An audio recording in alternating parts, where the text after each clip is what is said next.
Syederalun, SMK Negeri 1 Pesangan Biren didirikan tahun 1989 lalu. Luas kompleks sekolah mencapai 1,2 hektar lebih, berlokasi di Jalan Irigasi Pantilung, Matang Gelumpang 2, Gampung Raya Tambo, Pesangan Biren.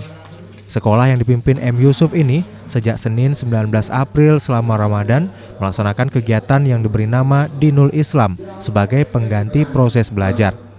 Kegiatan ini berlangsung mulai pukul 8 hingga pukul 12 siang, diikuti ratusan siswa kelas 1 dan 2 yang dibagi beberapa kelompok.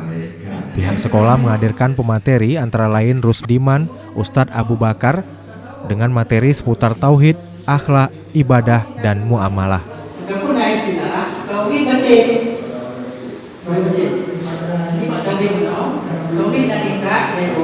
Kepala SMK Negeri 1 Pesangan, M. Yusuf mengatakan tujuan kegiatan Dinul Islam sebagai bagian menambah pengetahuan bagi siswa tentang syiar Islam dalam mengisi bulan suci Ramadan.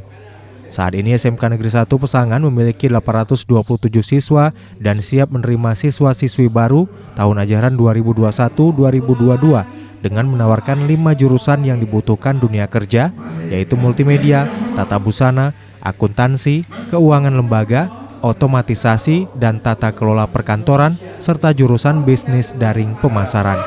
Harapannya adalah agar dunia usaha, dunia industri dapat menerima lulusan SMK. Dari Biren, Yusmandin Idris, Serambi On TV.